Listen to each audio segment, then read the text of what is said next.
Bonsoir, chers Ivoiriens. Il fait un peu très tard quand même, hein. Il fait tard, mais bon, comme je dois aller très tôt demain matin, je me lève très tôt parce que nous sommes actuellement en train de faire la dernière réunion pour la conférence de presse des avocats par rapport aux pétitions pour la libération de notre pays. Vu un peu le comportement d'Alassane Ouattara de l'autre côté, il faut qu'on accélère. Même si nous ne sommes pas arrivés aux normes voulues, nous allons quand même accélérer les choses. Donc, à cause de ça, vraiment, on a oublié de rentrer tard.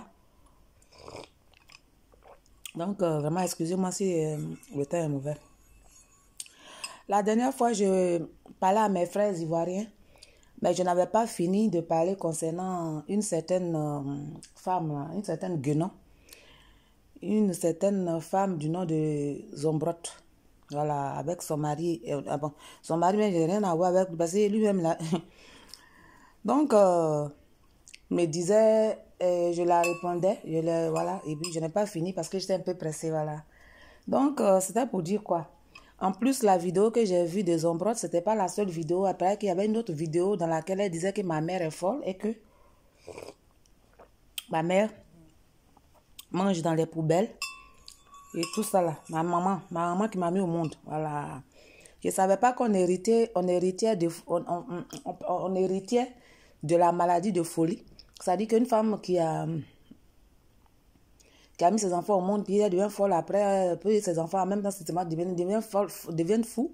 Bon, elle dit ma mère est folle, je ne sais pas de quoi elle parle au fait. Mais je vais vous faire... D'abord, avant de commencer ma chérie, je vais te dire que la personne même qui m'a dit, qui t'a dit, c'est ton propre mari. Voilà. C'est-à-dire qu'une certaine de... Comment elle s'appelle là même? J'ai plus son nom ici.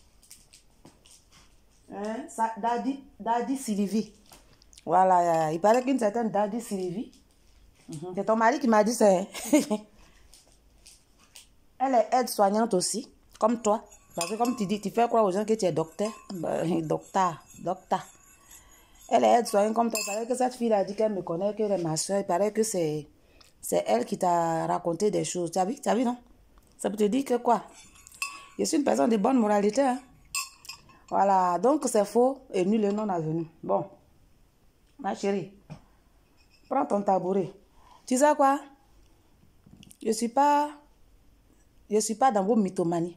Depuis que j'ai commencé mon combat pour la liberté de la Côte d'Ivoire, je sais, oui, aujourd'hui vous avez du pain sur la planche, donc les gens, vous réunissez, vous allez tirer les Simone et tout ça là, vous vous mettez ensemble et puis chacun donne des informations et puis c'est toi qui es la porte-parole, pensant que tu peux me déstabiliser. Non, tu es en train de vous clouer, tu vas voir. Ceux qui veulent se suicider là même, si tu vas dans ce moment se suicider, parce que moi je suis quelqu'un, je suis très serein, mais au dernier moment, quand je suis décidé là, on ne peut pas m'arrêter. Vous entendez parler Francis Vaudier? Il est mort politiquement. C'est pas moi qui l'ai fait, hein, mais c'est par rapport à quelque chose. Non, si vous voulez que Simone quitte aussi la scène politique, elle ne plus en parler. Moi, je suis quelqu'un, je suis très sénère, mais c'est pas vos petits conneries à quand même faire sortir hors de moi. Je suis trop grande dans la tête. Donc, ça, je voulais te dire quoi? Tu sais, quand je suis arrivée en France, je ne suis arrivée en France qu'en 2015. Ça dit 2016 même, parce que c'était en décembre 2015.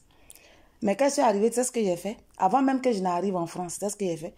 Les Ivoiriens, si vous vous rappelez très bien, j'ai commencé par mes frères Ivoiriens pour leur rappeler ce que je leur avais dit. Si vous vous rappelez très bien, j'ai toujours été sincère avec vous. Quand je vous commandais, vous avez expliqué que quand on est sorti des lits d'hôpitaux après la crise, la situation était tellement difficile que même je marchais du plateau, de l'autre côté du plateau, jusqu'à la Sorbonne, rien que pour chercher de quoi se nourrir, pour nourrir les femmes. Vous vous rappelez?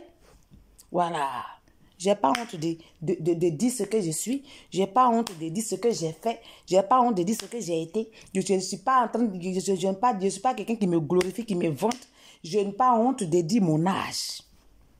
Contrairement à vous, qui cachez tout de vous, de mauvais, et qui faites paraître ce qui est bon, ce qui n'est même pas des choses, ce qui n'est même pas vérifié.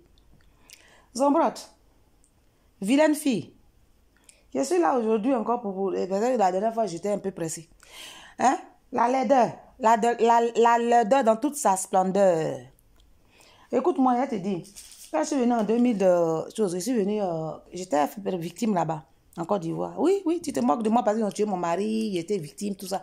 Bon, toi seul, tu dis, j'ai montré des faux dossiers pour avoir l'argent. Toi seul, tu dis, j'ai été victime. Toi seul, tu dis encore, ça m'a été violé. Vraiment, il faut être concret, quoi. Il faut être concret avec toi-même. D'accord? Voilà, donc ton mari m'a dit maintenant que c'est une certaine Sylvie, Daddy Sylvie, qui t'a dit, et elle est aide-soignante comme toi. T'as vu, non? T'as vu comment? T'as vu, tu es petite comme ça, petit comme ça, comme escargot. Quand je suis venue en France, bon, j'ai commencé par te dire que moi, effectivement, là, c'est un mot qui m'a collé à la peau. Chacun dans la vie a un petit mot qui lui colle à la peau, dont elle ne peut pas s'en débarrasser, qu'elle l'aime et qu'elle garde. Bon, et chaque fois qu'elle parle, ça ressort. Donc, le fait, effectivement, là, c'est un français. C'est pas de l'arabe que je parle. C'est français que je parle effectivement. Je suis pas aussi obligée de choquer, manier ma langue pour parler comme je suis. Je reste tel que je suis. Tu comprends? Quand je suis venue en France, écoute-moi très bien. Écoute-moi très bien. Quand une fille est vilaine, elle est laide comme gorille, comme gorille. En plus, elle drogue encore. Alors, mais elle ne peut pas être intelligente. Quel que soit ses niveaux intellectuels, elle reste bête. Et, en tout cas, elle reste mythomane dans son esprit. Parce que quand tu dis aux gens que tu es docteur, mais tu n'es pas docteur, tu es une infirmière. C'est-à-dire aide soignante. Tu as fait l'étude d'aide soignante. Il faut préciser les choses. C'est comme moi quand il dit qu'il y a 60 et quelques années. Ben, je l'affirme et je l'assume. Je ne dis pas que parce que je suis une belle femme et que parce que je suis une femme, mais quand on me voit, on me prend pas 40 ans, machin, je vais dire il y a 40 ans. Rien que pour cacher l'autre côté. Non, non, non, non. Pour chercher quoi, garçon? Non, pour chercher quoi? Non, non, non, non, je suis ce que je suis. Quand je suis quittée en 2000, j'ai fait cette vidéo-là en deux. J'ai fait cette vidéo en 2 reprises. Il y aura 1, il y aura 2. Quand je suis venue avec le combat pour la libération de mon pays, non seulement, mais le combat pour les victimes de guerre. Tu sais quoi? J'ai écrit au ministre des choses, à Macron. En ce moment, c'était des choses. Avant Macron, c'était Hollande, c'est pas moi. J'ai écrit. Bien sûr que je n'ai pas reçu de réponse. Mais quand Macron est venu, le fait d'accélérer dans les écrits, puis tu as pu envoyer les preuves concrètes de notre situation de victime, j'ai demandé une réparation générale. C'est-à-dire une réparation de toutes les femmes victimes de guerre de mon association. C'est-à-dire de Côte d'Ivoire. Sans exception. Zombrot, la milliardaire. Toi, tu parles de 1 milliard et quelques francs de francs CFA qui est dans votre compte, machin. Ton mari dit que vous avez 35 000 € dans votre compte. Il te dit ça aujourd'hui. Il dit vous avez 30 000, 30 ou 35 000 € là dans votre compte. C'est ton mari qui a dit. C'est pas beaucoup, hein. Vous n'êtes pas riche. Quand moi je suis venue, quand j'ai mené le combat des victimes de guerre, là, hein. Moi, on m'a demandé, on a dit qu'on allait me donner l'argent pour me faire taire. Ça dit que moi, ils allaient me donner l'argent. Moi et ma famille. Et tout ce qu'on avait besoin, ils allaient nous donner. Pour me faire taire. Est-ce que tu comprends ce que je veux dire?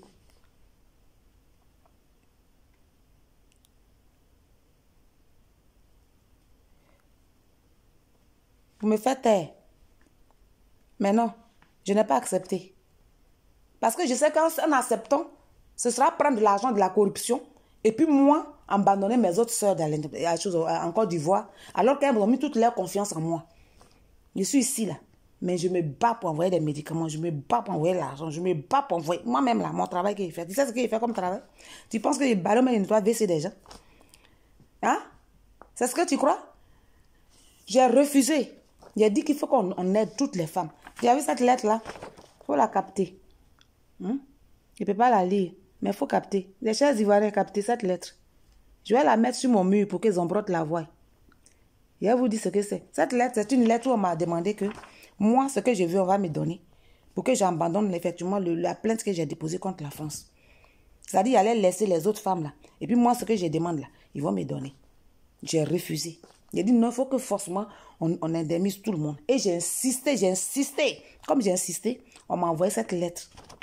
Ou dans la lettre, le ministre de l'Intérieur, son directeur de cabinet m'insulte copieusement et puis il insulte mon peuple.